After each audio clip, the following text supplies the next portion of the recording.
Hello अस्सलाम वालेकुम।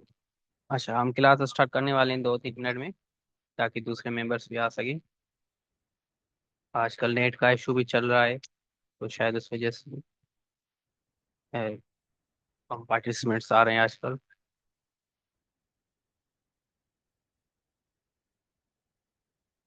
जज़ाकल्लाह Abdullah Shahzad, and congratulations for securing the first position, and also congratulations to the remaining students, and also those who have got second and third position. You guys have performed very well, and we are confident that you shall continue this legacy till the end of the course. जी जी बिल्कुल। आज का lecture पे पहले हम जो है test solve करेंगे। उसके बाद हम जो है सिविल मॉड्यूल की इनाग्रेशन करेंगे इंशाल्लाह। बस 8:35 पे हम जो है शुरू करते हैं क्लास। तो पहले हम टेस्ट जो है क्या करेंगे, सॉल्व करेंगे।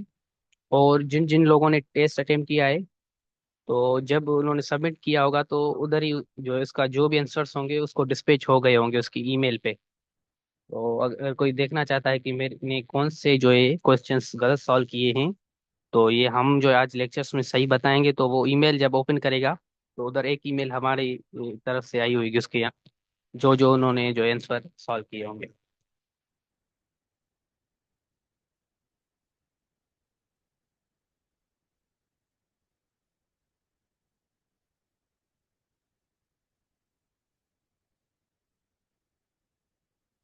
अच्छा, टेस्ट की फाइल पूछ रहे हैं, ठीक है, वो भी शेयर कर देंगे, जो एमसीक्यूज थे टेस्ट में, तो वो भी आपके साथ शेयर कर देंगे इंशाल्लाह।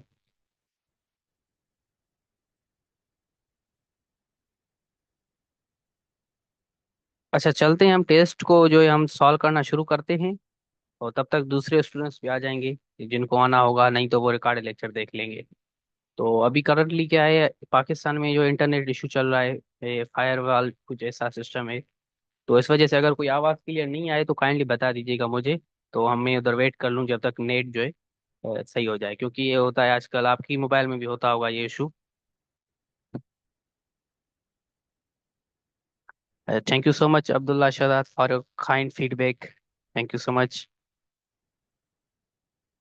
अच्छा, अदनान रमजान का सवाल है जी, पूछ लें काइंडली, तो हम टेस्ट शुरू करते हैं सॉल्व करना।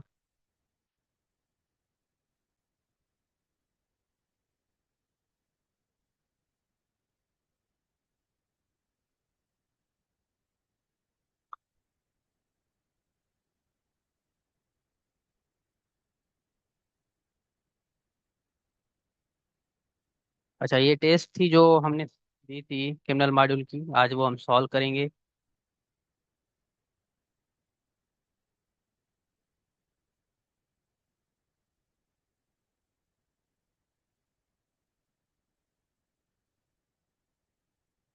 अदनान रमजान ने पूछा है कि sir, national highway authorities NHA के अगेंस्ट स्टे ऑर्डर लेना है तो टूल प्लाजा के लिए, तो काइंडली, अच्छा, केस लॉस, तो मेरी इसमें प्रैक्टिस है नहीं इस साइड पे, तो मैंने इधर केस लॉस इतने पढ़े नहीं, तो इससे मैं शेयर नहीं कर सकता, क्योंकि मेरा खुद का इतना एक्सपीरियंस नहीं है। मैं खुद क्रिमिनल में बहुत ज़्यादा एक्सपर्टीज रखता हूँ, और वही उसी की केस लॉस पढ़ता हूँ, और थोड़ी बहुत सिविल की और फैमिली की भी केसेस आ जाते हैं, तो उनको भी डील कर लेते हैं, तो मैं प्रोवाइड नहीं कर सकता क्योंकि मेरी इसमें एक्सपर्टीज है नहीं।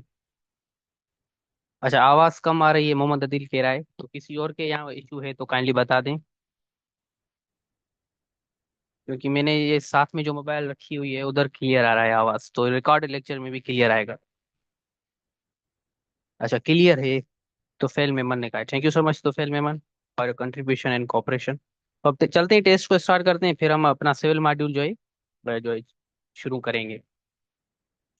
तो ये फर्स्ट जो एमसीक्यूज था, आई होप कि ये सबको आ रहा होगा, और तकरीबन ने ये फर्स्ट एमसीक्यू सही किया है।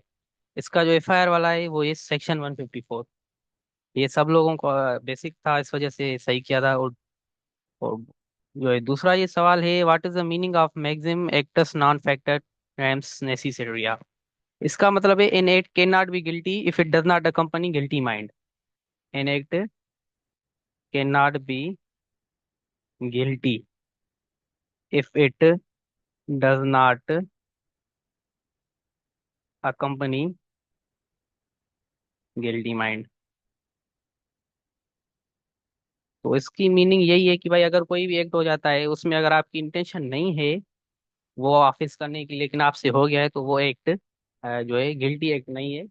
इसके हमने एग्जांपल्स भी पढ़े थे फर्स्ट लेक्चर में, तो ये इसका मतलब ये है। उसके बाद ये एडजोर्नमेंट कब मूव की जाएगी, इसकी दो तीन जो ज्यादातर सिचुएशंस हो सकती हैं, एक ये भी है कि अगर एडवोकेट जो एब्सेंट है, उसका दूसरी कोर्ट में केस चल रहा है, इन सिचुएशन में भी जो है आप एडजोर्नमेंट मूव करते हैं। और दूसरी जो भी हो सकती है, स्टूडेंट्स ने बहुत ही अच्छा रिस्पांस दिया था इस क्वेश्चन में, मैंने देखा था। तो एक यही एक हो सकती है ग्राउंड की, भाई जो एडवोकेट है वो किसी दूसरे केस में बिजी है, तो इस वजह से आज वो नहीं आ सकता, वो आउट ऑफ सिटी कोई केस है, मतलब अगर हैदराबाद में उसका केस चल रहा है और कराची में भी उसका है, तो एक कोर्ट में वो क्या कर देगा, एडजोर्नमेंट फाइल कर देगा कि भाई मैं पहुंच नहीं सकता, बड़ा सफर है, तो इस वजह से इसको एडजोर्न किया जाए। तो उधर उस सिचुएशन में हम एप्लीकेशन ऑफ एडजोर्नमेंट मूव कर सकते हैं। और दूसरा है कि magistrate class in power to pass sentence, ये हमने पढ़ी थी कि ये 3 साल और 35,000 जो है इसका फाइन लगा सकता है। और जो सेकंड क्लास है वो जो 1,000 और 15,000 का फाइन लगा सकता है, और जो थर्ड क्लास है वो 1 महीने और 3,000 का जो है वो सजा लगा फाइन लगा सकता है। तो ये इसका ये सवाल जवाब हो गया। उसके बाद एफआईआर के जो कॉलम है, एफआईआर के 6 कॉलम में हमने पढ़े थे, कौन से कॉलम्स होते हैं वो सारी कुछ हमने डिटेल्स पढ़ी थी। उसके बाद जो चालान है, चालान के 7 कॉलम्स होते हैं। 7वें कॉलम में क्या होती है, वो स्टोरी होती है सारे कुछ जो भी पुलिस वालों ने इन्वेस्टिगेशन की है। उसके बाद पुलिस अगर एफआईआर रजिस्टर नहीं कर रही तो हम कौन सी एप्लीकेशन मूव करते हैं, 22A61। ये आपको ध्यान में रखना है कि 1 कब करते हैं, 2 कब करते हैं और 3 कब करते हैं। 1 में क्या होता है, जब आपकी एफआईआर नहीं जो है फाइल की जाती, पुलिस वाले नहीं करते, तो इन सिचुएशन में प्रोसीजर है, डायरेक्ट आप सेशन कोर्ट नहीं जाएंगे, पहले आपको एसएसपी की यहाँ रिटन कंप्लेंट करनी होती है। उसके बाद जो है आप कुछ 1 हफ्ते तक इंतजार करते हैं। 1 हफ्ते के इंतजार के बाद आप जाते हैं डिस्ट्रिक्ट एंड सेशन जज। तो ये होता है 22A1 का। उसके बाद 22A2 होती है जब 22A1 एफआईआर वाली होती है। 22A जो ट्रांसफर ऑफ इन्वेस्टिगेशन होती है, जब आपका लगता है कोई पुलिस वाला जो है वो सही इन्वेस्टिगेशन नहीं कर रहा, तो फिर आप इन्वेस्टिगेशन ट्रांसफर कराना चाहते हैं, तो 22A2 की एप्लीकेशन। और 3 वाली नॉर्मली क्या होती है, जब पुलिस वाले सही ड्यूटी परफॉर्म नहीं करते और हम प्रैक्टिस में ये लीगल प्रोटेक्शन लेने के लिए फाइल करते हैं। उसके बाद एक एप्लीकेशन फॉर क्वेश्चनमेंट ऑफ एफआईआर, ये होगा आर्टिकल 199। बहुत से स्टूडेंट ने आर्टिकल 199 किया था और बहुत से स्टूडेंट ने section 561 ACRPC inherit power of the high court. तो जो इनहेरिट पावर है वो जो है सिर्फ legal proceedings of the court से रिलेटेड है। तो क्योंकि क्वेश्चनमेंट ऑफ एफआईआर वो कोर्ट का, एफआईआर करना कोर्ट का काम है ही नहीं, वो काम है पुलिस वालों का। तो अगर कोर्ट को मुदाखलत करनी है तो आर्टिकल 199 के थ्रू कर सकती है, सेक्शन 561A के थ्रू नहीं कर सकती। ये हमने जजमेंट भी पढ़ी थी, PLD 2023 supreme court, page number 265, जो जस्टिस मंसूर अली शाह और आयशा मलिक की जो जजमेंट थी, तो उसमें हमने ये देखा था। तो आई होप कि ये भी आपको क्लियर हो गया होगा। उसके बाद हमने देखा टाइम लिमिटेशन क्या है क्वेश्चन ऑफ एफआईआर की। अच्छा, इसकी टाइम लिमिटेशन है चालान सबमिट, बिफोर चालान सबमिशन। अगर चालान सबमिट हो गया उसके बाद एफआईआर कुछ नहीं हो सकती। और बहुत से स्टूडेंट ने दिन भी लिखा था, 30 दिन, 60 दिन। तो दिन या 60 दिन की किसी किस्म की इसकी लिमिटेशन नहीं है। बहरहाल ये लिमिटेशन है। बहुत से स्टूडेंट ने ये भी लिखा था कि बिफोर सबमिशन ऑफ चालान, तो उनको जो है वो सही टिक करके दिया था हमने। बहरहाल जो चालान चालान हमेशा जुडिशियल मजिस्ट्रेट के यहाँ सबमिट होता है। हमने जजमेंट भी पढ़ी थी और जो है ये देखा था कि चालान तक कागनिदस तक जो भी प्रोसीजर होता है वो मजिस्ट्रेट के यहाँ होता है। उसके बाद जो है केस ट्रांसफर होता है। अगर मजिस्ट्रेट के लेवल का केस होगा तो वो खुद चला लेगा, नहीं तो बड़ा केस होगा तो वो सेशन जज को ट्रांसफर कर देगा। तो क्योंकि चालान जो है वो कागनिजेंस से पहले का प्रोसीजर है, तो इस वजह से वो भी मजिस्ट्रेट के यहाँ होता है।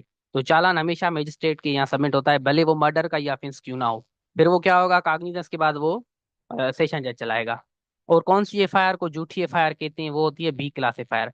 जो C क्लास एफआईआर होती है वो नॉन काग्निबल ऑफेंस हो या सिविल नेचर का कोई केस हो, उसमें एफआईआर कर दी गई हो, तो वो C क्लास हो जाता है। लेकिन अगर झूठी एफआईआर हो, वो साबित भी नहीं हुई हो, तो वो B क्लास हो। A क्लास में क्या होता है, अक्यूज का हमें पता नहीं होता। कैसे मतलब A क्लास में, जैसे अगर मैं जा रहा हूँ रास्ते से और किसी ने मेरी मोबाइल जो है छीन ली, उसका मुंह ढका हुआ था और मुझे पता ही नहीं वो कौन था, जैसे रॉबरी अक्सर होती है कराची में। तो इन सिचुएशन में क्या होता है, वो एफआईआर तो हो जाती है कि भाई मेरे से मोबाइल छीन ली गई थी, ऑफेंस तो मेट आउट हुआ है। तो वो क्या होगा, फिर वो केस चलेगा। अब अक्यूज का हमें पता ही नहीं है, तो वो क्या हो जाएगा, वो डिस्पोज ऑफ हो जाएगा टेम्परली। फिर जब अक्यूज का पता चल जाता है तो फिर वो A क्लास या जो भी केसेस होते हैं वो फिर रीओपन होते हैं। तो वो A क्लास होते हैं। B क्लास जो होते हैं वो झूठे एफआईआर वाले केसेस होते हैं, और C क्लास जो होते हैं वो सिविल नेचर या नॉन कॉग्निजेबल ऑफेंस की नेचर के होते हैं। डायरेक्ट कंप्लेंट जो फाइल करते हैं हम 200 CRPC में करते हैं, और जो डिसमिस होती है वो 203 CRPC में, 203। उसके बाद आता है सो मोटो। सो मोटो का मतलब होता है ऑन इट्स ओन। मतलब अगर जज कोई कागनिजेंस ले बिना किसी कंप्लेनेंट के, कंप्लेनेंट कोई है ही नहीं, बस उसने देखा कि ऑफेंस मेड आउट हुआ है और उसने क्या कर दिया, वो जो है सो मोटो ले लिया। जैसे इधर नसीम नगर पे एक एडवोकेट था, वो बाइक पे जा रहा था और किसी वीगो वाले ने उसके ऊपर जो है वो वीगो चढ़ा डाला दली। तो उसकी जो वो बाइक तो क्रश हो गई, वो बंदा भी आईसीयू में चला गया जो एडवोकेट था। अब उसके जो पेरेंट्स थे वो तो इतने, मतलब टाइम नहीं था कि वो आए एफआईआर कटवाए, वो तो चले गए अपनी बच्चे की मतलब कि फिक्र में कि वो बच जाए। तो वो जज ने क्या कर दिया, नसीम नगर की जुरिस्डिक्शन वाले जज ने सो मोटो ले लिया और जो है उसने एफआईआर का ऑर्डर कर दिया था शायद। तो ऐसे भी होता है कि बिना किसी कंप्लेंट के, कंप्लेनेंट आया ही नहीं लेकिन जज को लगा कि ऑफेंस तो मेड आउट हुआ है, भले कंप्लेंट नहीं आए, कंप्लेनेंट नहीं आए, तो इस सिचुएशन में अगर वो कॉग्निजेंस लेता है तो उसको बोलते हैं हम सो मोटो। उसके बाद आता है नेमो जोडेक्स इन कादा सुआ, मतलब कि no one can be the जज ऑफ हिज ओन केस। मतलब अगर जज है, उसका ऊपर केस हो गया है या जज से रिलेटेड कोई भी फैमिली का कोई मेंबर है, तो वो कहता है कि भाई नेमो जुडेक्स इन कादा सुआ, मैं ये केस नहीं चला सकता। और वो केस के फाइल के ऊपर लिखते हैं नॉट बिफोर मी, कि भाई मैं ये नहीं चला सकता क्योंकि ये मेरी फैमिली से रिलेटेड है या मेरे से रिलेटेड है, तो मैं हो सकता है कि मैं फेवर कर दूं किसी भी पार्टी को, लिहाजा मेन ये मेरिट नहीं कर सकता, इस वजह से मेन नहीं चला सकता। तो इसको ये बोलते हैं कि no one can be the जज ऑफ हिज ओन केस। उसके बाद what which documents are supply to the accuse in the trials of cases. अच्छा, ये मजिस्ट्रेट ट्रायल में चालान सबमिट नहीं दिया जाता उसको, अक्यूज को। कौन से डॉक्यूमेंट्स दिए जाते हैं? विटनेस स्टेटमेंट दिए जाती है, 161 वाली पुलिस वाली, 164 वाली जो मजिस्ट्रेट वाली होती है, दोनों विटनेस की स्टेटमेंट। उसके बाद इंस्पेक्शन नोट जो होता है वो पुलिस वाले जो बनाते हैं जब वो फर्स्ट टाइम जाते हैं जहाँ ऑफिस मेड आउट हुआ है, तो एक इंस्पेक्शन नोट बनाते हैं कि भाई उस ऑफिस की जगह की क्या हालात थी, वो सारी कुछ उसमें लिखी होती हैं। तो तीन चीजें दी जाती हैं, स्टेटमेंट अंडर 161, स्टेटमेंट अंडर 164, और जो है तीसरी कौन सी चीज, इंस्पेक्शन नोट। और बहुत से स्टूडेंट ने लिखा था चालान। तो चालान जो होता है वो सेशन ट्रायल में सबमिट दिया जाता है अक्यूज को, मजिस्ट्रेट ट्रायल में नहीं दिया जाता। मजिस्ट्रेट ट्रायल में जो चालान होता है वो पुलिस उधर ही दे देती है जब चालान सबमिशन होती है ना। हमने 173 में पढ़ा था, सबसेक्शन एक था, 3 या 4 था 173 का। उसमें लिखा था कि वो जो है अक्यूज को देगी, और फ्री ऑफ कास्ट भी दे सकती है अगर जज कहे तो। अगर वो जज कहता है कि इससे पैसे लो, तो वो सर्टेन जो भी फीस होगी, 50 रुपए या 100 रुपए, वो ले सकती है पुलिस। तो ये होता है कि वो चालान उसको उधर ही दिया जाता है। तो सप्लाई ऑफ डॉक्यूमेंट पे स्टेज पे उसको दोबारा से चालान नहीं दिया जाता, उसके उसको सिर्फ स्टेटमेंट दिए जाते हैं और इंस्पेक्शन नोट। उसके बाद आता है under section of CrPC appeal and against acquittal is moved. ये सिंपल 417 सीआरपीसी का सेक्शन है जिसके अंडर हम अपील अगेंस्ट अक्यूटल मूव करते हैं। अच्छा, एक कुछ स्टूडेंट्स ने क्या किया था, वो अक्विटल और कन्विक्शन, अक्विटल जो था ना, magistrate acquittal power and session जज अक्विटल पावर, 249A 265 के, बहुत से स्टूडेंट ने वो मेंशन किया हुआ था। लेकिन क्योंकि इधर अपील की बात है, तो आपको वो 417 वाला सेक्शन मेंशन करना है। आपकी बात अपनी सही है कि अक्विटल का जो सेक्शन है मजिस्ट्रेट का, वो 249A है, और जो सेशन का जज का है वो 265 के है। लेकिन हम इधर अपील की बात कर रहे हैं, तो अपील का सेक्शन 417 है। उसके बाद बेल आफ्टर कन्विक्शन जो होती है वो 426 सीआरपीसी में मूव करते हैं। पीरियड बेल जो होती है 498, 498। और पोस्टर्स जो होती है 497 में करते हैं। और श्योरिटी कब रिटर्न होती है? श्योरिटी दो केसेस में रिटर्न होती है। एक तो अगर केस खत्म हो गया हो, और दूसरा अगर बेल रिजेक्ट हो गई हो। तो इन दो सिचुएशंस में हम जो है करते हैं। उसके बाद कैंसिलेशन ऑफ बेल की कोई भी दो ग्राउंड्स आप मेंशन कर सकते हैं इधर। जैसे एक ग्राउंड ये है कि आप ने जो अक्यूज है उसने क्या किया है, टेम्परिंग एविडेंस, एविडेंस को खराब करने की कोशिश की है, या जो है कंप्लेनेंट साइड में किसी भी बंदे को धमकी देने की, या विटनेसेस को धमकियां दी हैं। और दूसरे भी ग्राउंड्स हैं, हमने पढ़े थे। उसके बाद 491 सीआरपीसी में कौन सी एप्लीकेशन होती है? ये होती है इलीगल डिटेंशन वाली। अगर कोई बंदा इलीगली डिटेंड है, बिना एफआईआर के उसको जो है पुलिस ने हिरासत में ले लिया, या किसी प्राइवेट बंदे ने। Under which section is application is drafted to get case property. Case property के हमने पढ़े थे 516A, 517 और 523, 523 सीआरपीसी। और high court power of revision है 439 सीआरपीसी। और जो सेशन जज का है 439A सीआरपीसी।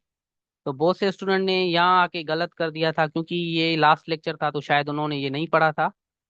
439A सीआरपीसी, और जो सेशन जज का है 439A सीआरपीसी।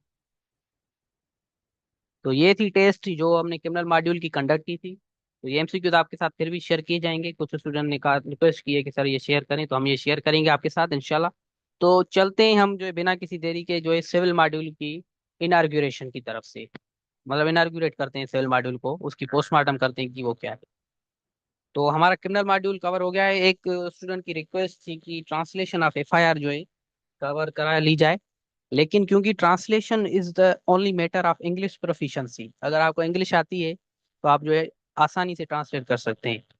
तो इस वजह से हमने जो ये चीज़ देखी कि भाई, तो क्योंकि इंग्लिश रिलेटेड है, तो क्योंकि हम लीगल ड्राफ्टिंग करा रहे हैं, तो इस वजह से हमने इसमें नहीं किया इंक्लूड। बहरहाल उस स्टूडेंट की रिक्वेस्ट पे हम ये कर रहे हैं कि लास्ट जो हमारा लेक्चर होगा, जो फेयरवेल होगा, उस लेक्चर में हम जो है ये 10 मिनट की चीज़ें हम कर लेंगे ट्रांसलेट। उसमें आपका भी आइडिया हो जाएगा, क्योंकि मेरी भी जो इंग्लिश है थोड़ी बहुत अच्छी है। तो उससे भी जो है आप सीख लेंगे कि भाई कैसे ट्रांसलेट करते हैं। तो वो जो ट्रांसलेशन ऑफ एफआईआर जब हम बेल स्टेज पे करते हैं, उसमें ग्राउंड बनाने के लिए फैक्ट्स में पहले FIR of the facts of the FIR लिखते हैं, तो वो हम ट्रांसलेट जो है करना आपको बताएंगे कैसे करते हैं। तो आज जो है हमारा सिविल मॉड्यूल जो है हमारा शुरू होगा। तो बिस्मिल्लाह करते हैं और जो शुरू करते हैं सिविल मॉड्यूल। सिविल मॉड्यूल में बेसिक कुछ चीज़ें हैं। आज के लेक्चर में बेसिक चीज़ें भी पढ़ेंगे, उसके साथ साथ एक एप्लीकेशन ड्राफ्ट करना भी सीखेंगे। जो बेसिक एप्लीकेशन होती है जिसके बिना पर जो है सिविल केस स्टार्ट होता है। अगर क्रिमिनल केस हो तो उसमें कौन सी बेसिक डॉक्यूमेंट, बेसिक चीज़ है, वो है एफआईआर। तो जो सिविल केस में जो बेसिक चीज़ें, वो हम सीखेंगे आज के लेक्चर में। सबसे पहले जो होती है जुरिस्डिक्शन समझना ज़रूरी होती है।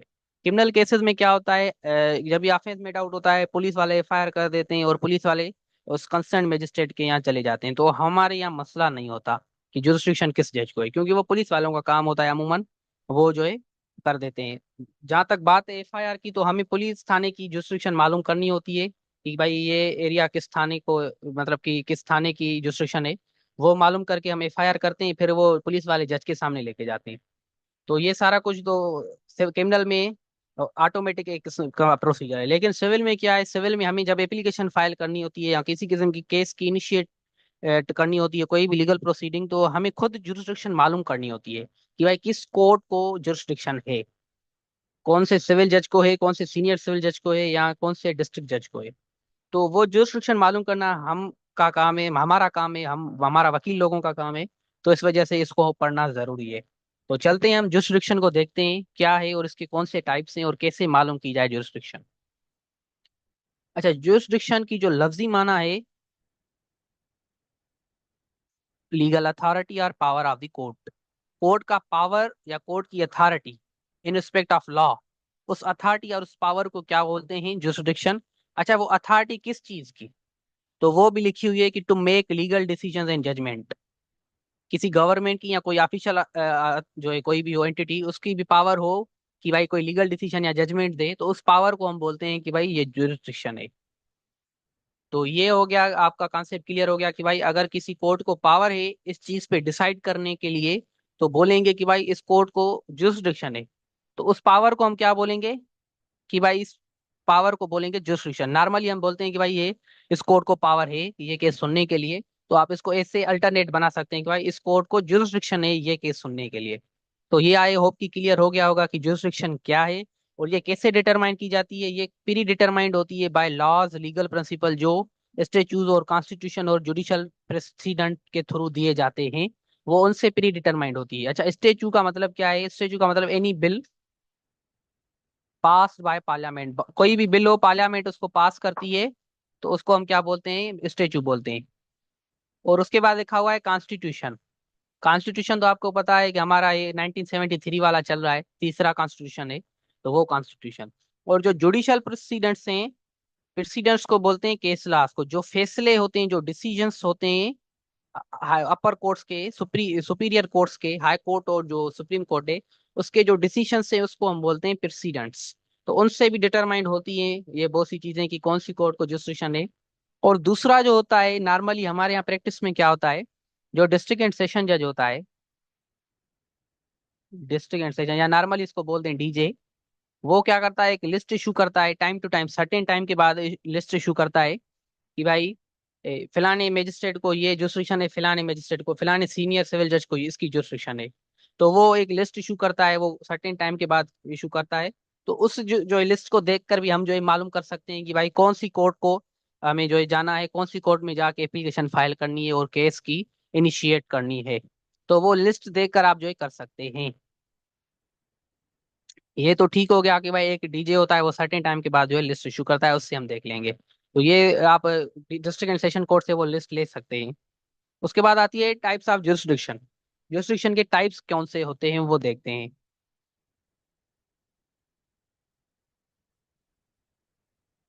एक होती है टेरिटोरियल जुरिस्डिक्शन, दूसरी होती है सब्जेक्ट मैटर, तीसरी पर्सनल, और चौथी जो होती है पेक्यूनरी। अच्छा, ये एक टाइप्स हैं। दूसरे भी टाइप्स होते हैं, ओरिजिनल जुरिस्डिक्शन होती है, अपीलियर जुरिस्डिक्शन, वो एक अलग सा टॉपिक है, इससे रिलेटेड है नहीं, तो इस वजह से हम इधर कवर नहीं कर रहे। तो ये बेसिक चीजें जो हमें सिविल में काम आएंगी, इस वजह से ये 4 टाइप्स हम इधर कवर कर रहे हैं। एक होती है टेरिटोरियल जुरिस्डिक्शन, ये लफ्ज से पता चलता है, टेरिटरी मतलब की बाउंड्री। हर कोर्ट को अपनी एक बाउंड्री दी गई है कि भाई फिलानी जोग्राफिकल एरिया जो भी होगा ये तुम्हारा है, इसमें कोई भी मसला होगा तो तुम ये जो है तुम सुन सकते हो, तुम उससे रिलेटेड मसले के केस को चला सकते हो। तो उस जुरिस्डिक्शन को क्या कहा जाएगा, उस जुरिस्डिक्शन को बोलते हैं हम टेरिटोरियल जुरिस्डिक्शन। जैसे अगर हम इधर हैदराबाद का एग्जांपल ले लेते हैं कि भाई नसीम नगर हो गया या वादुवा हो गया, किसी एक जज को दिया गया है कि भाई नसीम नगर पे अगर कोई मसला होता है तो उसको तुम सुनोगे। तो इस जो जुरिस्डिक्शन को है उसको क्या बोलते हैं, उसको बोलेंगे भाई इस जज को क्या है, कौन सी जुरिस्डिक्शन है, इस जज को टेरिटोरियल जुरिस्डिक्शन है। तो आई होप कि ये टेरिटोरियल जुरिस्डिक्शन आपको क्लियर हो गई होगी। उसके बाद आती है subject matter jurisdiction. Subject matter का मतलब क्या होता है, जैसे एक कोर्ट होती है करप्शन हो गई, तो करप्शन का केसेस कौन सुनेगी? करप्शन के केसेस सुनेगी नेब कोर्ट या एंटी करप्शन कोर्ट। तो ये हो गया, एंटी करप्शन कोर्ट सुनेगी या जो है नेब सुनेगी। तो ये क्या होगा, सब्जेक्ट मैटर हो गया कि भाई करप्शन के जो भी केसेस होंगे वो एंटी करप्शन या नेब के कोर्ट सुनेगी। तो इस जुरिस्डिक्शन को हम बोलते हैं कि भाई सब्जेक्ट मैटर जुरिस्डिक्शन। अगर कोई बैंकिंग का केस आ गया तो बैंकिंग कोर्ट सुनेगी। जैसे हैदराबाद में दो बैंकिंग कोर्ट्स हैं, बैंकिंग कोर्ट 1 है, बैंकिंग कोर्ट 2 है। तो अगर बैंकिंग के कोई भी केस आ गए, लोन के केस आ गए या लीज के या मॉर्गेज के कोई भी किस्म का केस आ गया, तो वो कौन सुनेगी? वो बैंकिंग कोर्ट सुनेगी। तो ये एक मतलब कि सब्जेक्ट मैटर इसको कहते हैं कि भाई कौन सा मैटर जो इसमें इन्वॉल्व है, वो मैटर उससे रिलेटेड एक कोर्ट बनी हुई है पहले से, तो आप वो उस कोर्ट में जाएंगे। जैसे अगर कंज्यूमर कोर्ट हो गई जो रिसेंटली जो एस्टेब्लिश की गई है, अगर कोई कंज्यूमर प्रोटेक्शन का कोई भी केस आता है तो हम कंज्यूमर कोर्ट में जाते हैं। तो ये हो गई सब्जेक्ट मैटर। अगर कोई फैमिली का केस है तो हम फैमिली कोर्ट में जाएंगे। अगर कोई आपका क्रिमिनल का केस है तो क्रिमिनल कोर्ट में, अगर सिविल का केस है तो सिविल कोर्ट में। तो इस वजह से इसको, इस जुरिस्डिक्शन को हम क्या बोलेंगे कि भाई ये सब्जेक्ट मैटर जुरिस्डिक्शन है। उसके बाद आती है पर्सनल जुरिस्डिक्शन, जिसमें जो पार्टीज हैं उनकी जो देखी जाती है कि वो पार्टीज की जो रेजिडेंस है वो किधर है, जो प्लेंटिफ है जो डिफेंडेंट है वो किधर रह रहे हैं। उनके यहाँ जो जज है उसको जुरिस्डिक्शन, वो पर्सनल जुरिस्डिक्शन होती है कि भाई ये जो डिफेंडेंट है ये इधर रह रहा है, इस वजह से जो है इस जज को ये जो है जुरिस्डिक्शन होनी चाहिए। तो उस जुरिस्डिक्शन को हम बोलते हैं पर्सनल जुरिस्डिक्शन। उसके बाद आती है पिक्यूनरी जुरिस्डिक्शन। पिक्यूनरी का मतलब होता है रिलेटेड टू मनी, जो पैसों से रिलेटेड हो उसको बोलते हैं पिक्यूनरी। तो इससे आपको समझ गए होंगे कि भाई पिक्यूनरी जुरिस्डिक्शन का मतलब क्या है, कि भाई ऐसी जुरिस्डिक्शन जो पैसों से रिलेटेड हो। जैसे अगर सिविल कोर्ट है तो उसको एक जुरिस्डिक्शन दी गई है कि सपोज करते हैं कि भाई तुम 5 लाख तक जो है केस चला सकते हो। ये एक सपोज किया गया है, ये कंफर्म चीज नहीं है।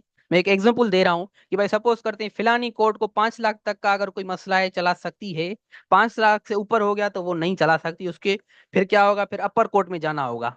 तो इस हिसाब से अगर 5 लाख तक आप केस चला सकते हैं तो उस कोर्ट को कौन सी जुरिस्डिक्शन हो गई? उस कोर्ट को हो गई पिक्यूनरी जुरिस्डिक्शन। तो ये 4-5 चीजें आपको कंसीडर करके फिर जो है आपको केस फाइल करना होता है सिविल केसेस में। क्रिमिनल में तो ऐसा कोई मसला ही नहीं होता, हमने देखा था। एफआईआर होती है, फिर जो है केस इनिशिएट हो जाता है सारा कुछ। लेकिन सिविल में क्योंकि इनिशिएट करने के लिए वकील होता है, वो वकील सारा कुछ जो है मेहनत करके केस को इनिशिएट करता है, तो इस वजह से जुरिस्डिक्शन भी उसके जिम्मे में आती है। और ये सारी चीजें कंसीडर करने के बाद आप केस फाइल करते हैं। अक्सर सिविल केस में यही मसला होता है, कोर्ट जज के यहाँ हम जाते हैं और जज बोलता है मुझे जुरिस्डिक्शन ही नहीं है। जैसे मैं प्रैक्टिस में गया था तो एक केस था, उसमें एक फैमिली का केस था, एक वकील आया था, वो शायद न्यूली ग्रेजुएट था हमारी तरह। ये गलतियां सबसे होती हैं। तो वो क्या बैठा हुआ था, 1 घंटे के बाद उसका केस का कॉल अप हुआ। मतलब न्यू केसेस जो होते हैं 12 बजे के बाद चलते हैं। तो उसको जो है बुलाया गया कि भाई आओ तुम्हारा केस है। तो जज ने देखा कि भाई तुम्हें मेरे को जुरिस्डिक्शन ही नहीं है इस चीज पे। वो शायद नसीम नगर पे या वादुआ पे जो उसके प्लेंटिफ हैं वो रह रहे थे। उसने बोला कि भाई मुझे जो है नसीम नगर या वादुआ की जुरिस्डिक्शन ही नहीं है, मेरी लतीफाबाद की है या वो सारी कुछ। तो उसका 1 घंटे का वक्त जाया हो गया। और ऊपर से जो है क्लाइंट का इंप्रेशन भी खराब हो गया कि भाई वकील को इतना भी पता नहीं कि भाई कौन सी कोर्ट को जुरिस्डिक्शन है। तो इस वजह से ये सिविल केसेस में बहुत मसला होता है। तो आपको भी ये चीजें कंसीडर करनी है, उसके बाद जो है सही कोर्ट में जाना है। अगर गलत में जाएंगे तो ये मसला होगा कि भाई उससे आपका टाइम जाया होगा, ऊपर से इंप्रेशन गलत जाएगा अपने क्लाइंट को।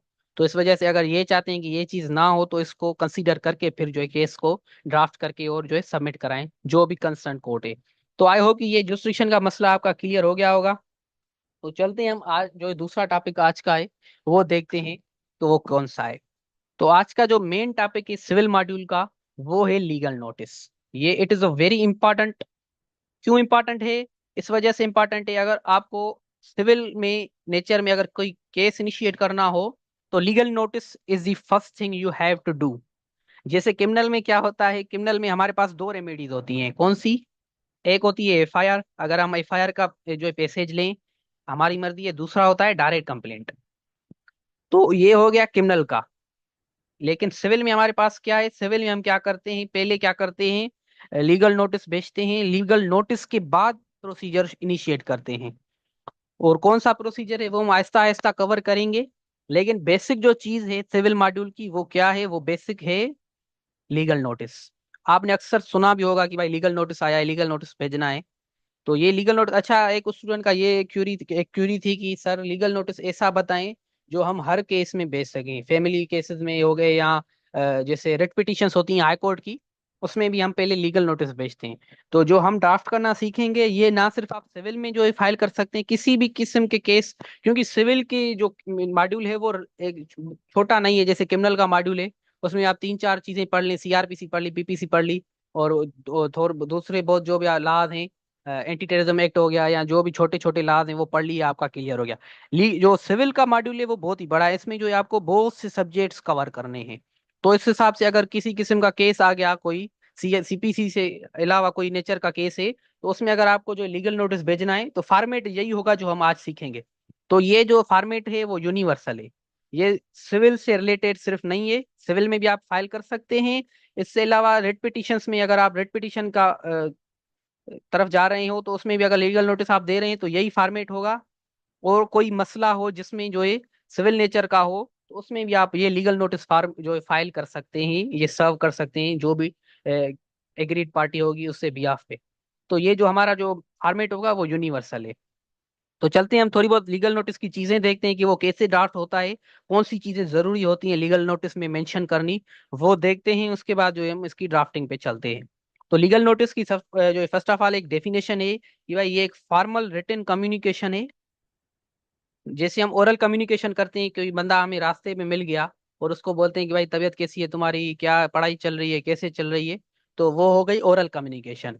लेकिन अगर मैं किसी बंदे को जो है खत लिख कर भेजूं, जैसे पुराने दौर में होता था, लेटर भेजूं कि भाई तबीयत बताओ, पढ़ाई कैसे चल रही है, कौन से ईयर में हो, और कौन कितनी सीजीपी बनी तुम्हारी, तो वो अगर लेटर जाता है तो उसको बोलते हैं रिटन कम्युनिकेशन। तो लीगल नोटिस क्या है? लीगल नोटिस भी एक रिटन कम्युनिकेशन है, लेकिन वो एक फॉर्मल वे की है। जैसे नॉर्मली अगर मैं किसी दोस्त को कोई लेटर भेजता हूँ तो मैं कोई भी चीज इंक्लूड कर सकता हूँ, उसको जो है कोई शायरी लिख दूं या कोई भी चीज उसमें गुलाब का जो है फूल लगा दूं, तो वो कर सकता हूँ। लेकिन लीगल नोटिस क्योंकि एक फॉर्मल है, तो आपको वो फॉर्मल की सारी चीजें जो है कंसीडर करनी है, वो चीजें आप आज सीखेंगे। तो ये इसका पर्पस क्या होता है?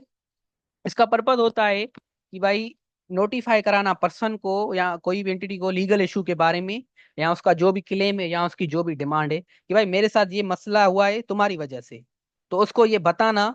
इस वजह उस बताने की जो भी चीज होगी उसको बोलेंगे लीगल नोटिस।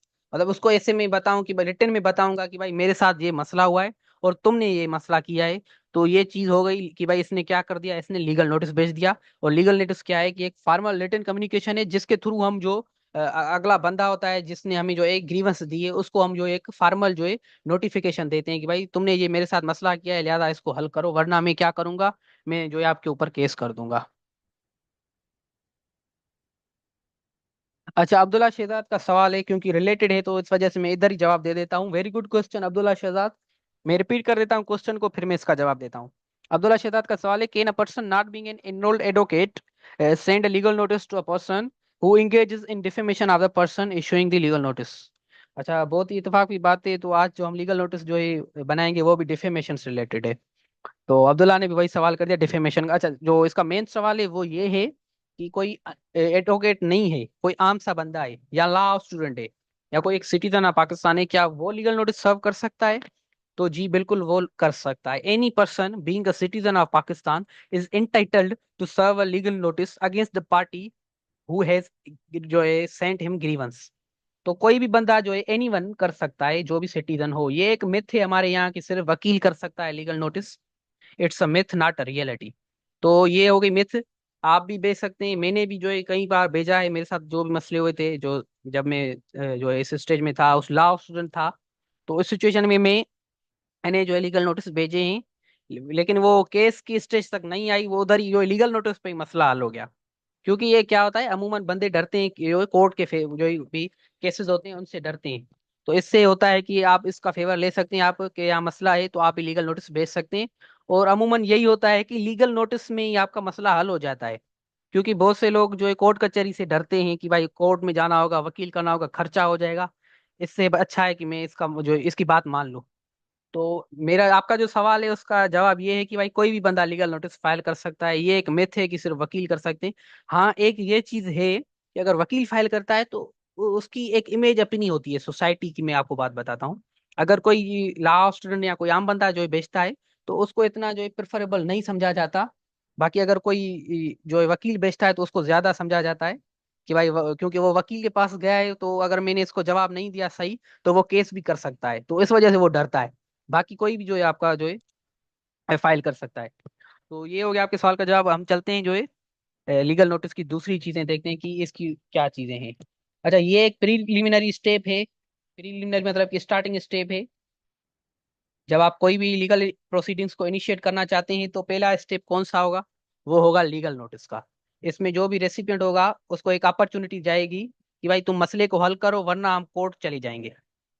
रेसिपिएंट मतलब जो रिसीव कर रहा हो लीगल नोटिस को, the person who receives the legal notice, उसको रेसिपिएंट बोलते हैं। उसको हम एक अपॉर्चुनिटी देते हैं कि भाई तुम इस मसले को हल करो, वरना अगर जो है हम मसला हल नहीं हुआ तो हम क्या करेंगे, वो कोर्ट का दरवाजा खटखटाएंगे। तो ये हो गया लीगल नोटिस। अच्छा, लीगल नोटिस में कौन सी चीजें जरूरी हैं वो देखते हैं, उसके बाद हम लीगल नोटिस की ड्राफ्टिंग देखते हैं। First of all, legal notice में जो जरूरी चीज है आपका ग्रीवेंस, जो आपके साथ मसला है, जो आपकी डिमांड है।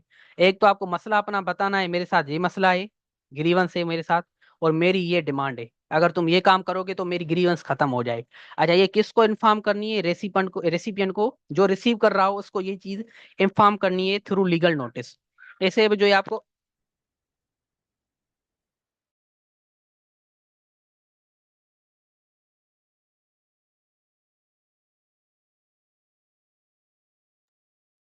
अच्छा, जो लीगल नोटिस है उसमें क्या करते हैं हम, जो रिसीव करता है उसको ये बताना जरूरी है कि भाई मुझे ये ग्रीवेंस है और मेरी ये डिमांड है। ऐसे अगर आप जो है अपनी बातें बनाएंगे, और जिस हिंदी में बोलते हैं हवाला कटन, तो अगर आप ऐसे बातें करेंगे तो जो है मसला आपका, मतलब जो ये आपका जो पर्पज है लीगल नोटिस सर्व करने का वो पूरा नहीं होगा।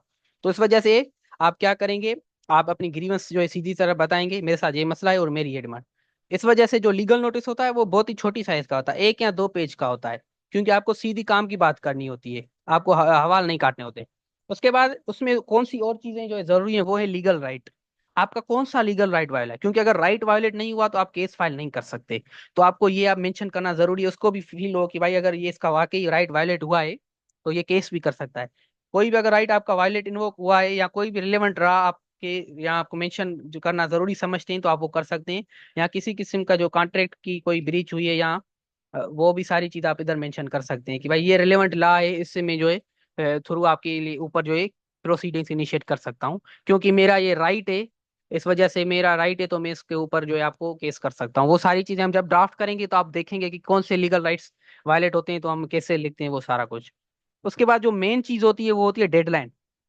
डेडलाइन देना जरूरी होती है। ये डेडलाइन क्या होती है, जैसे अगर आपको फॉर्म सबमिट कराना होता है तो उसकी तारीख होती है भाई 15 अगस्त से पहले तुम्हें फॉर्म सबमिट कराना होता है।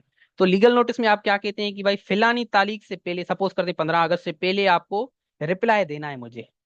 अगर रिप्लाई नहीं देते तो मैं क्या कर दूंगा, मैं आपके ऊपर केस कर दूंगा। तो वो रिप्लाई टू लीगल नोटिस भी हम सीखेंगे ड्राफ्ट करना, जो हमारा अपकमिंग लेक्चर होगा। अभी हम फर्स्ट लेक्चर में सिर्फ लीगल नोटिस सीखेंगे। तो उसको रिप्लाई करना होगा। जो भी हम जो है नॉर्मली हम 7 दिन देते हैं, 14 डेज भी दे सकते हैं, या 1 महीना भी दे सकते हैं, उससे ज्यादा भी दे सकते हैं, वो आपकी डिस्क्रिप्शन है। कोई लॉ में एक चीज लिखी नहीं हुई कि आप इतना जो है डेडलाइन दे सकते हैं। वो आपकी अपनी मर्जी है कि आप उसको कितना टाइम देते हैं। कम से कम 7 दिन देना जरूरी होता है। तो ये आप जो है डेडलाइन देना जरूरी है, ताकि जो है आप जो है उसके डेडलाइन के बाद अगर आपका मसला हल नहीं हुआ तो आप केस कर सकें। तो इस वजह से डेडलाइन इंपॉर्टेंट है। उसके बाद जो होती है ग्राउंड फॉर लिटिगेशंस, कि भाई उसमें जो है आपको लिटिगेशन के ग्राउंड्स भी देने हैं कि भाई अगर मेरा मसला हल नहीं हुआ तो मैं कौन से ग्राउंड पे जो है तुम्हारे ऊपर केस कर दूंगा, ताकि आगे जाके आप जो है इस लीगल नोटिस को एज एविडेंस तौर पे यूज कर सको कि भाई इसने मेरा मसला हल नहीं किया, इस वजह से मैंने जो है क्या कर दिया, मैंने जो है केस कर दिया इसके ऊपर। तो इस वजह से आपको लिटिगेशन के ग्राउंड्स भी देने, सिंपल इसको कह सकते हैं कि आपको ग्रीवेंस देनी है, क्योंकि ग्रीवेंस ही आपका ग्राउंड होता है केस में या लिटिगेशन सिविल नेचर के केसेस में, कि मेरे साथ ये मसला है और यही ग्राउंड है केस का। तो ये 4-5 चीजें हैं जो जरूरी होती है मेंशन करना लीगल नोटिस में, और हम ये मेंशन करेंगे इंशाल्लाह। चलते हैं हम जो है लीगल नोटिस को ड्राफ्ट करते हैं, लेकिन किसी एक केस स्टडी के थ्रू, ताकि आपको जो है समझ आ सके कि कैसे जो है प्रैक्टिकल एक्सपेक्ट में हम, अगर आपके यहाँ कोई मसला है तो कैसे आप लीगल नोटिस ड्राफ्ट करेंगे। तो ये केस स्टडी है आपकी स्क्रीन के ऊपर। एक उस्मान नाम का बंदा है, उसकी एक वेल रिस्पेक्टेड मेंबर है कम्युनिटी का, और वो मालिक है एक उस्मान स्टेट एजेंसी का, और वो लीगल एक्शन करना चाहता है against his neighbour Mohammad Mubashir. अच्छा, क्यों करना चाहता है? क्योंकि एक व्लॉग में मोहम्मद मुबशिर ने क्या कर दिया, उस्मान के ऊपर एलिगेशंस लगाए कि भाई ये फ्रॉडी बंदा है, ये फ्रॉडलेट एक्टिविटीज करता है। और ये क्लेम कर दिया कि भाई इसने बहुत से बंदों के साथ फ्रॉड किया है, उनको धोखा दिया। डिसीव मतलब होता है धोखा देना। तो उनको बिट्रे का सिनोनिम है ये। तो उनने क्या किया है, बहुत से लोगों को उसने क्या कर दिया, धोखा दिया है। और एडवाइस किया कि भाई इसके साथ रियल एस्टेट की किसी किस्म की ट्रांजेक्शन ना करो। अब ऐसी डिफेमेटरी रिमार्क्स ने क्या कर दिया, उस्मान की जो रेपुटेशन है उसको खराब कर दिया, उसके साथ साथ उसको फाइनेंशियल लॉस भी आ गया उसके बिजनेस में। अब उस्मान हमारे यहाँ आया है कि भाई तुम मेरी ब्याह पे लीगल नोटिस ड्राफ्ट करो मोहम्मद मुबशिर के अगेंस्ट। तो आज हमारा जो क्लाइंट होगा वो उस्मान होगा।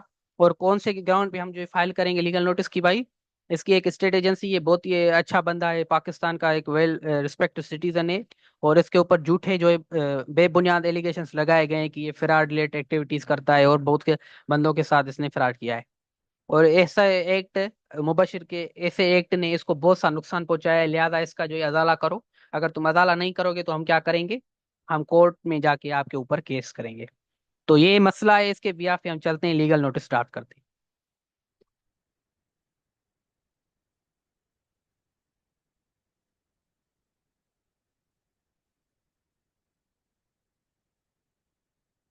अच्छा, ये आपकी स्क्रीन के ऊपर ओपन हो गया होगा, मैं इसको जूम कर देता हूँ।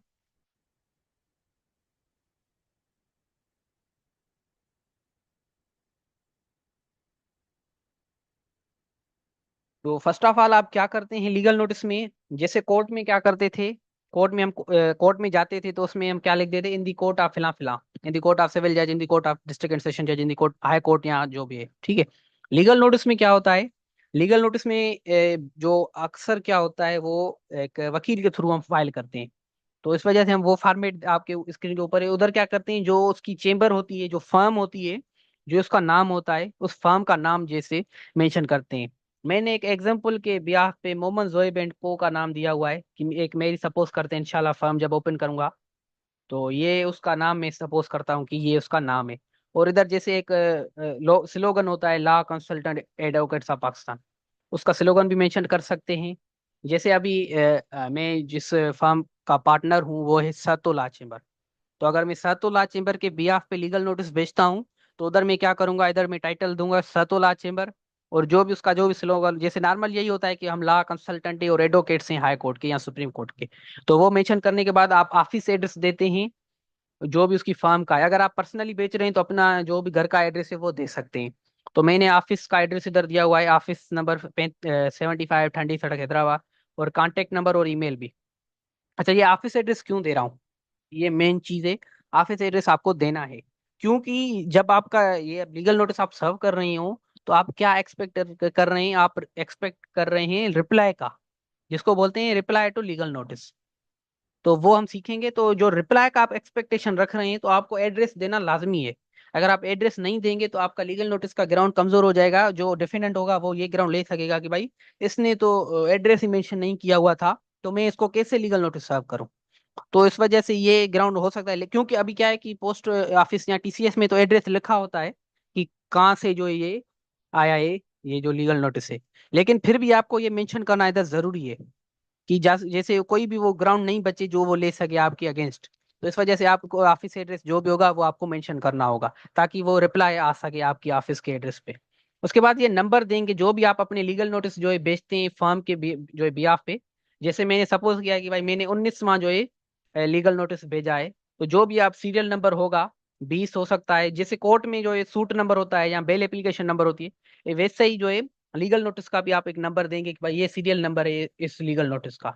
और जो भी डेट होगी जिस डेट पे आपने लीगल नोटिस बनाया है वो आप मेंशन करेंगे। तो मैंने वो सारी कुछ चीजें बना दी हैं। उसके बाद टाइटल कैसे होता है, जैसे कोर्ट में एप्लीकेशन फाइल करते हैं तो हम टाइटल जैसे देते हैं वैसे भी इधर टाइटल देते हैं, लेकिन उसका थोड़ी चेंज है। वो कैसे देते हैं, एक होता है ऑन द बिहाफ ऑफ, जिसके बिहाफ पे जो आपका क्लाइंट होगा वो आप ऑन द बिहाफ ऑफ के बॉक्स में लिखेंगे। वो किधर लिखेंगे, ऑन द बिहाफ ऑफ वाले ग्राउंड में लिखेंगे कि हमारा क्लाइंट कौन है, वो है उस्मान। तो मैंने उस्मान की सारी डिटेल्स दी हैं। और क्योंकि ऑन का बिहाफ ऑफ का मतलब होता है जिसके बिहाफ, मतलब कि जो इन स्टेट या जिसके हम रिप्रेजेंटेशन कर रहे हूँ उसको ऊपर लिख दें हम ऑन द बिहाफ ऑफ। हम किसकी रिप्रेजेंटेशन कर रहे हैं, हम उस्मान की कर रहे हैं, तो इस वजह से हमने इधर उस्मान के ऊपर हमने लिखा है कि भाई ऑन द बिहाफ ऑफ। और किसके अगेंस्ट हम ये लीगल नोटिस सर्व कर रहे हैं उसको हम लिखेंगे टू। जैसे नॉर्मली अगर जो एप्लीकेशन देनी होती है प्रिंसिपल को, क्या लिखते हैं भाई, to the principal of high school, या अगर किसी भी बंदे को या किसी ऑफिसर को लिखते हैं, एसएचओ को लिखते हैं कि to the SHO of the फिलहाल जो है पुलिस स्टेशन थाना जो भी जो स्टेशन होती है। तो अब हम मोहम्मद मुबशिर को जो है लीगल नोटिस सर्व कर रहे हैं तो उधर हम टू लिखेंगे और जो भी डिटेल्स होंगी उसकी सारी कुछ उधर मेंशन करेंगे। तो ये हो गया, क्या हो गया, टाइटल हो गया लीगल नोटिस का, कि भाई लीगल नोटिस का टाइटल ऐसे हम बनाते हैं। तो आई होप कि ये टाइटल आप समझ गए होंगे। उसके बाद ये जैसे एप्लीकेशन देते हैं किसी भी पुलिस वाले को, या नॉर्मली आप स्कूल में अगर लीव एप्लीकेशन कभी ली हो तो क्या करते हैं, टू के बाद हम लिखते हैं सब्जेक्ट, कि भाई पर्पस क्या है इस एप्लीकेशन का, क्योंकि लीगल नोटिस भी एक एप्लीकेशन है। तो हमें बताना जरूरी है कि भाई हम क्या सर्व कर रहे हैं इसको। तो हम सर्व कर रहे हैं एक लीगल नोटिस, तो हम सब्जेक्ट देंगे कि भाई लीगल नोटिस। सिंपल इतना काम करना है। उसके बाद जो भी आपका मसला है वो आपको मेंशन करना है। तो आप क्या करेंगे, डियर सर और मैडम लिखने के बाद, अगर मैडम है कोई तो मैडम लिखेंगे, अगर सर है तो सर लिखेंगे। Dear sir, as per the instruction of above named client, जो हमारा क्लाइंट है उसकी इंस्ट्रक्शन पे हम ये आपको लीगल नोटिस सर्व कर रहे हैं on the following lines on the following grounds. तो हम ये लीगल नोटिस सर्व कर रहे हैं कौन से ग्राउंड्स पे, वो हमने नीचे मेंशन किए हुए हैं। वो क्या है वो हम देखते हैं। अच्छा, जैसे क्रिमिनल में हम फर्स्ट वाला ग्राउंड क्या बनाते थे, कि हमारा जो एप्लीकेंट है बहुत ही शरीफ है, बहुत ही एक्यूज जो है अच्छा बंदा है पाकिस्तान का। तो इधर भी हम वही चीज लिखेंगे कि भाई above named client is a respectable in law abiding citizen of Islamic Republic of Pakistan and he is resident of above mention address. तो ये हम क्यों लिखते हैं, मैंने रिपीट किया हुआ था, फिर भी एक लाइन है मैं जल्दी बोल देता हूँ, कि भाई he who comes to equity must come with clean hands, कि अगर कोई भी कानून का दरवाजा खटखटाना चाहता है उसके अपने हाथ धुले हैं। उस वजह से हम ये ग्राउंड देते हैं कि भाई हमारे जो क्लाइंट है उसके हाथ धुले हुए हैं, इस वजह से वो कानून का दरवाजा खटखटा रहा है। उसके बाद क्या है कि जो भी डिटेल होगी आपके क्लाइंट की, आपका क्लाइंट करता क्या है वो आप मेंशन कर सकते हैं, क्योंकि स्टेट एजेंसी से रिलेटेड मसला है और वो उसका ओनर है, तो ये मेंशन करना जरूरी है इधर। हमारा क्लाइंट क्या है, ओनर है स्टेट एजेंसी का, उस्मान स्टेट एजेंसी उसका नाम है। और फिर जो भी तारीख है, फिलानी तारीख पे आपने एक व्लॉग बनाया था और उधर बेसलेस एलिगेशंस बनाए, और उसमें आपने कहा कि हमारा जो क्लाइंट है वो फ्रॉडुलेंट एक्टिविटीज में इन्वॉल्व है और बहुत से बंदों के साथ उसने क्या किया है, फ्रॉड किया है। और ऐसी क्लिप ने क्या कर दिया है, अटेंशन लिए, मतलब ये वायरल भी हो गई है। इसका मतलब हमने क्या लिखा है, the vlog clip in question is got significant attention. ये जो आपने क्लिप बनाई है इसने अटेंशन भी बहुत ली है, सोशल मीडिया पे ये वायरल हुआ है, टॉप रेटिंग में चल रही है, और आपने फेसबुक अकाउंट पे शेयर भी किया है। इस नतीजे में क्या हुआ है, हमारे क्लाइंट की रेपुटेशन बहुत ही खराब हुई है, और ऐसे एलिगेशंस ने हमारे क्लाइंट की क्रेडिबिलिटी जो है खराब कर दी है, और फाइनेंशियल लॉसेस दिए हैं हमारे क्लाइंट के बिजनेस को। जो हमारे केस स्टडी के ग्राउंड से हमने वही ग्राउंड्स मेंशन किए हुए हैं, हमने अपनी इसी तरफ से कोई नहीं बनाया हुआ। आप ये देख सकते हैं। उसके बाद जो ये एलिगेशन से आपने बिना प्रूफ के दिए हुए हैं, ये सिर्फ और सिर्फ आपकी इंटेंशन यही है कि हमारे क्लाइंट को क्या किया जाए, ह्यूमिलिएट किया जाए और डिफेम किया जाए। और ऐसी जो व्लॉगिंग है बिना प्रूफ के देना, ये क्या है, हमारे क्लाइंट की रेपुटेशन को नुकसान पहुंचाना है। और ये जो आपने क्लिप बनाई है ये फाल्स एक्यूजेशन है इसमें, और इट्स मेड है The video clip vlog clip has made a range of unfounded and false accusations। मतलब कि जो भी आपने एलिगेशंस लगाए हैं वो झूठे हैं, जो हमारे क्लाइंट के ऊपर हैं। और इसका सिर्फ यही है कि हमारे जो क्लाइंट की रेपुटेशन है वो डैमेज हो सके, और इसको जो है डिफेमेशन इसकी आप कर सकें। आपकी किसी किस्म की जो है बोनाफाइड इंटेंशन नहीं है। आपकी क्या इंटेंशन है, आपकी मेलाफाइड इंटेंशन है। इस फैक्ट से, इससे जो है क्लास से हम ये बताना चाहते हैं उसको, कि आपने जो भी काम किया है वो मेलाफाइड इंटेंशन में किया है, बोनाफाइड इंटेंशन नहीं है आपकी। उसके बाद ये जो आपका एक्ट ऑफ डिफेमेशन है ये क्या है, ये जो है काबिल मजम्मत है, रिपेंसेबल, और ये जो है सब्जेक्ट टू लीगल पेनल्टीज। जो आपने ये एक्ट किया है उसकी जो है आपके ऊपर लीगल पेनल्टीज लग सकती हैं अंडर दी जो भी एप्लीकेबल प्रोविजन है पाकिस्तानी लॉ के। जो भी डिफेमेशन का जो ऑर्डिनेंस है, डिफेमेशन ऑर्डिनेंस 2002, तो वो उसके ऑर्डिनेंस के बिहाफ पे भी आपके ऊपर जो है लॉस के अगेंस्ट जो है आपके ऊपर लीगल पेनल्टीज लग सकती हैं। आप वो भी मेंशन कर सकते हैं, जैसे डिफेमेशन ऑर्डिनेंस हो गया, या जो पीपीसी का सेक्शन है 490 499, वो डेफेमेशन से रिलेटेड है। तो वो भी आप अपना मेंशन कर सकते हैं। जो भी लॉज हैं इसमें किसी किस्म की लिमिटेशन नहीं है कि आप सिर्फ बातें कर सकते हैं, आप लॉज का रेफरेंस भी दे सकते हैं।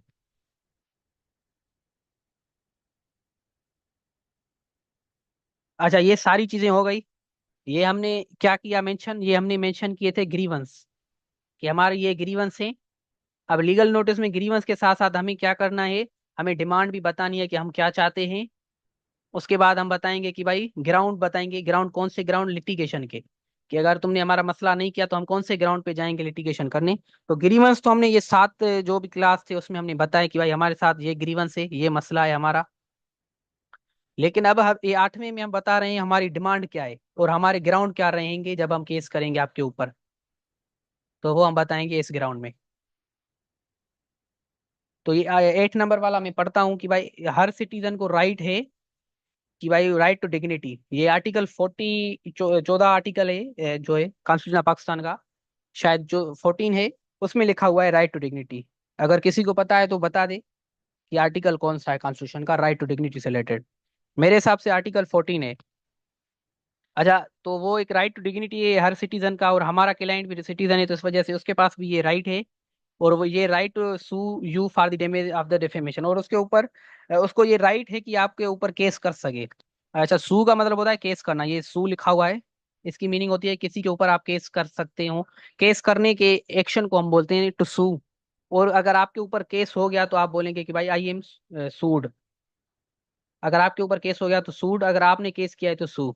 तो ये हमारे क्लाइंट को राइट है कि आपके ऊपर केस कर सकता है। कौन सा केस? राइट, डिफेमेशन का केस कर सकता है। लेकिन फिर भी हम आपको एक अपॉर्चुनिटी दे रहे हैं, इस लीगल नोटिस के थ्रू हमारी जो भी ग्रीवेंस हैं क्लाइंट की वो जो है एड्रेस की जाए, वो हल की जाए। तो ये हमारी डिमांड है। हमने डिमांड अपनी मेंशन कर दी। अब ग्राउंड फॉर लिटिगेशन इधर मेंशन करते हैं, ये जो सारा लिखा हुआ है।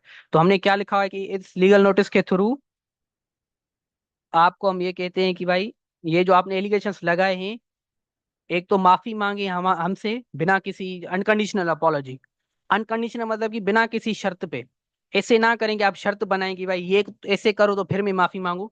ये अनकंडीशनल लिखना जरूरी होता है। तो अनकंडीशनल अपॉलॉजी अपॉलॉजी मांगे हमारे क्लाइंट से। और जो आपने स्टेटमेंट बनाई है हमारे क्लाइंट के अगेंस्ट, उससे विथड्रा करें, उससे हाथ उठाएं कि भाई ये मैंने जो भी कहा है वो गलत कहा है। लाइव ट्रांसमिशन में और सोशल मीडिया अकाउंट पे ये करें सारा कुछ। और ये कितने टाइम के अंदर करें? 14 डेज के अंदर। जैसे हमने पढ़ा था कि डेडलाइन आपको बतानी है, तो हमने डेडलाइन इधर मेंशन की है कि भाई 14 डेज के अंदर आपको ये काम करना है। जब आपको ये लीगल नोटिस रिसीव हो from the receipt of this legal notice. जो 3-4 दिन लगेंगे टीसीएस में या पोस्ट ऑफिस में, वो काउंट नहीं होंगे इस 14 डेज में। जब आपको रिसीव हुए हों उसके बाद 14 डेज। तो ये हम ऐसे डेडलाइन मेंशन करते हैं। अगर आपने इस काम को करने में फेल हो गए तो हम क्या करेंगे, आपके ऊपर civil as well as criminal proceeding initiate करेंगे। वो उसके जिम्मेदार सारे कुछ आप होंगे। तो ये हो गया लीगल नोटिस, जिसमें हम जो भी ग्रीवेंस हुए, जो भी हमारी डिमांड है, और जो भी हमारा ग्राउंड है लिटिगेशन का, जो भी डेडलाइन हमें मेंशन करनी थी, वो हमने सीखी कि वो कैसे करते हैं। उसके बाद सिग्नेचर होती है। जैसे अगर मैं हूँ मोहम्मद जोएब एंड को, law consultant and advocate of Pakistan, तो मैं इधर अपनी सिग्नेचर करूंगा जो भी मेरी सिग्नेचर होगी। और जो भी आपका लॉ का फॉर्म होगा वो इधर लिख के अपनी सिग्नेचर करेगा। और जो है ये टीसीएस या पोस्ट ऑफिस के थ्रू सर्व करेगा। जो रिसिप्ट होती है वो आप अपने ऊपर रख, जो भी रिसिप्ट होगी पोस्ट ऑफिस की या टीसीएस की, वो आप जो संभाल कर रखेंगे। वो आपको जब केस करेंगे तो उधर आपको काम आएगी कि भाई मैंने लीगल नोटिस सर्व किया था, ये उसका प्रूफ है। और इस वजह से ही हम क्या करते हैं, टीसीएस के थ्रू करते हैं। जैसे अगर आपका पारेसरी क्यों ना हो, जैसे ये इसका क्या है, नाइबर है, लेकिन फिर भी इसने क्या क्या करना है, आपको पोस्ट ऑफिस के थ्रू करना है। ऐसे क्यों है? क्योंकि ये एक सबूत होता है, सबूत रह जाता है कि मैंने ये लीगल नोटिस सर्व किया है। जैसे हमारे यहाँ डिस्ट्रिक्ट एंड सेशन कोर्ट है, तो नेशनल सेविंग सर्टिफिकेट बैंक है उसके बहुत ही सामने है। तो फिर भी हम क्या करते हैं, टीसीएस का जो है यूज करते हैं। मैंने सर से पूछा कि सर ये आप इससे क्यों कर रहे हैं, ये तो उसके बहुत ही करीब है। तो जैसे गामू बोलता है सिंधी में कि भाई भित भित साए, तो ऐसे ही जो क्या है, इसकी जो दीवार है दीवार से जो है अटैच्ड हुई है। लेकिन फिर भी हम जो है इतनी कदम जो है तकल्लुफ नहीं करते। हम क्या करते हैं, टीसीएस के थ्रू बेचते हैं, फिर वहां से जो भी श्योरिटी बांड आते हैं वो कंफर्म करके आते हैं। हालांकि वो इतनी करीब है हमारी कोर्ट के जो भी जुरिस्डिक्शन है उसके करीब है, लेकिन फिर भी हम टीसीएस का जो है क्यों करते हैं, क्योंकि हमारे पास एविडेंस रहे कि भाई हमने इसको रिसीव कराया है। अगर हम हाथों हाथ देंगे तो हमारे पास एविडेंस नहीं होगा। तो लीगल नोटिस भी आप क्या करेंगे, टीसीएस या पोस्ट ऑफिस के थ्रू सर्व करेंगे। तो ये होता है। तो इंटरेस्टिंग चीज है कि मैं बताता हूँ हमारे यहाँ क्या हुआ था, लीगल नोटिस हमने पोस्ट ऑफिस के थ्रू सबमिट कराया था। तो पोस्ट ऑफिस में क्या होता है, 2-3 दिन लग जाते हैं, टीसीएस में 1 दिन लगता है। तो इसमें 2-3 दिन लग जाते हैं। तो हमने क्या किया, लीगल नोटिस सर्व किया, उससे साथ साथ हमने उसको व्हाट्सएप पे शेयर कर दिया कि मैंने जो हमने आपके ऊपर ये लीगल नोटिस सर्व किया है। अब उस बंदे ने ये देखा कि भाई इस लीगल नोटिस अब आने वाला है मुझको, ये सारा कुछ। तो वो हमारा आया और जो भी मसला था हमारा उसने जो है वो सॉल्व कर दिया कि भाई ठीक है मैं मसला सॉल्व कर देता हूँ, वहीं तो मेरे ऊपर केस हो जाएगा। अब उसने क्या कर दिया, एक ही दिन में हमारा मसला हल कर दिया। अब अभी उसको लीगल नोटिस सर्व नहीं हुआ था, 2-3 लगने थे, क्योंकि हमने कहा भाई पैसे क्यों इतने खर्च करें, आराम से 2-3 लगेंगे, हमें कौन सी जो है जल्दबाजी है। भले पोस्ट ऑफिस 3 दिन लगा।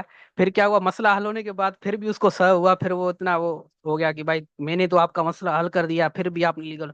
तो हमने उसको बताया कि भाई ये हमारी गलती नहीं, ये एक टेक्निकल इशू है। तो आप भी क्या करें, टीसीएस में 1 दिन लगता है और पोस्ट ऑफिस में 2-3 लगते हैं। तो कोशिश करें, टीसीएस अच्छी सर्विस है, वो आपकी अपनी मर्जी है जिस पे ऊपर करें। तो ये एक हमारे साथ हुआ था, तो इस वजह से मैंने आपको शेयर कर दिया। अच्छा, कोई सवाल हो तो आप पूछ सकते हैं काइंडली।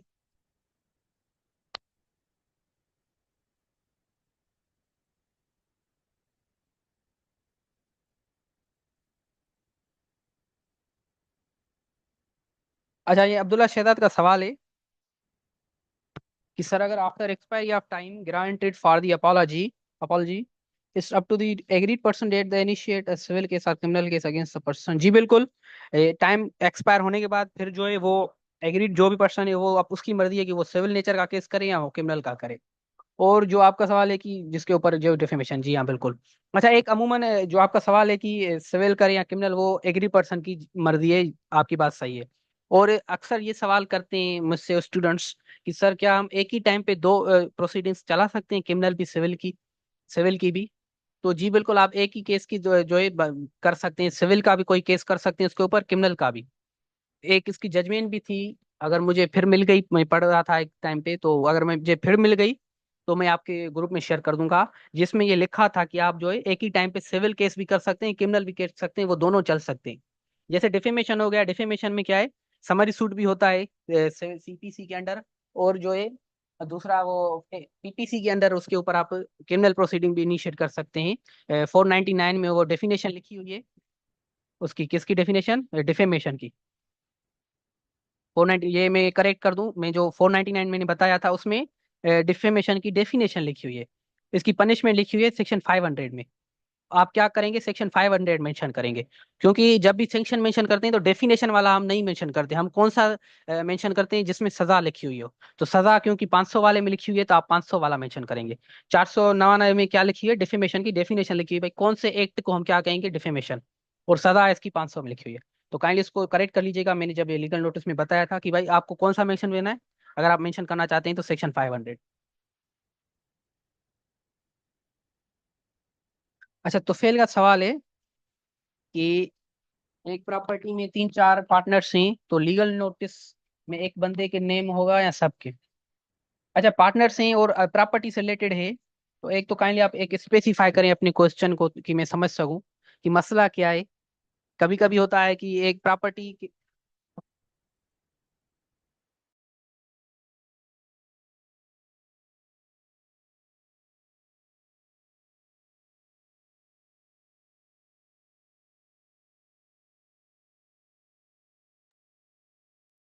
अच्छा, फर्स्ट ऑफ ऑल जो आपका सवाल है, इसको तो काइंडली आप स्पेसिफाई करिएगा तो फिल भाई कि आपने जो सवाल किया है कि एक प्रॉपर्टी में 3 चार्ज। ओके ठीक है, मैं आपकी माइक ऑन कर देता हूँ। एक मिनट।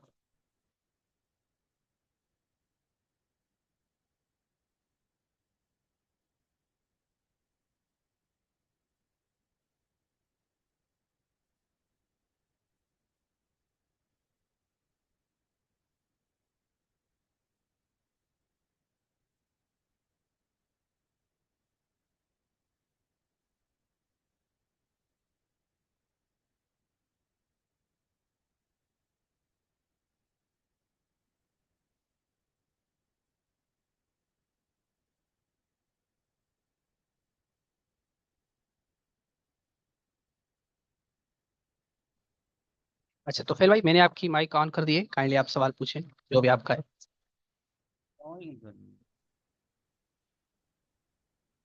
अस्सलामुअलैकुम। वालेकुम सलाम डियर। सर मेरा सवाल था एक, ये है कि इफ अगर एक प्रॉपर्टी का केस है जिसमें 3 या 4 पार्टनर हैं। पहले मैं आपको ये एक केस है, मैं बता देता हूँ आपको। केस ये है कि एक प्रॉपर्टी है जिसमें जो है ना वो उसके जो है ना ऑफिशियल कागजात नहीं बने हुए हैं। तो उसमें सिर्फ ये हुआ था कि एफिडेविट बना था, मतलब कि एक प्रॉपर्टी थी जिसमें दो पार्टनरशिप थे उसमें। तो उसके जो थे औलाद थी, उसने जो है ना अपने हिस्से करवा दिए थे। एक जो दो पार्टनर थे, उसमें से एक पार्टनर जो था उसके पास जो है ना सारी प्रॉपर्टी आ गई थी। तो उसके 11 साल बाद उन्होंने जो है ना फिर से ये एक्शन लिया था कि हमारा हिस्सा जो है प्रॉपर्टी में होता है। तो मसला ये है कि अभी जो एक पार्टनर बचा था उसके भी जो है ना 3 4 औलाद हो गई थी, और जो पार्टनर था वो उसकी जो है ना डेथ हो गई थी। तो अभी सवाल मेरा ये था कि अगर एक प्रॉपर्टी है, तो उसमें जो है ना वो कर रहे हैं कि मसलन ये कि हम केस करेंगे। तो हमारे पास एक एफिडेविट पड़ा हुआ है कि उन्होंने जो उसकी जो प्रॉपर्टी थी वो उनसे हमने खरीद ली है। तो अभी लीगल नोटिस में जो 3 4 पार्टनर हैं, तो लीगल नोटिस में ये है कि 3 4 पार्टनर्स हैं, उनके सारों के नाम आएंगे या एक बंदा होगा जिसका नाम आएगा। मेरा सवाल ये है। अच्छा, वेरी गुड क्वेश्चन डियर। तो फिर मैं आपकी बात समझ गया। अच्छा, ये जो आपका लीगल नोटिस में जो आप पार्टी बनाएंगे, वो हर उस बंदे को बनाएंगे जिसमें आप जो भी पार्टी है, जो भी आपकी प्रॉपर्टी है, और प्रॉपर्टी में आपको ग्रीवेंस पहुंचा है, तो जो भी इसका ओनर होगा, चाहे चाहे 5 हो या 5 हो, सारों को जो है लीगल नोटिस जाएगा। क्योंकि जब ये प्रॉपर्टी, क्योंकि उन 4 5 लोगों की है और आपको इस प्रॉपर्टी से ग्रीवेंस जो है पहुंची है, तो इस हिसाब से आप क्या करेंगे, उस जो भी हो, 4 बंदे हो या 5 पर्सन हो, जो भी, उनको जो है लीगल नोटिस, चारों को जो है लीगल नोटिस सर्व कर सकते हैं। तो ये था आपके सवाल का जवाब। क्योंकि इन चारों का क्या है, इस प्रॉपर्टी में इंटरेस्ट है। इस वजह से क्या है कि अगर आप इस क्लेम कर रहे हैं कोई भी इस प्रॉपर्टी से रिलेटेड, तो इन चारों का इंटरेस्ट क्या हो सकता है, हार्ट हो सकता है। तो इस हिसाब से आप क्या करेंगे, इन चारों को जो है लीगल नोटिस सर्व कर सकते हैं। तो आई होप कि आपके सवाल का जवाब मिल गया होगा। अच्छा, और किसी को सवाल है तो पूछ सकता है, वरना हम क्लास को इधर ही वाइंड अप करें और इंशाल्लाह नेक्स्ट क्लास में जो है। Okay, thank you so much. तो जज़ाकल्लाह, फी अमान अल्लाह।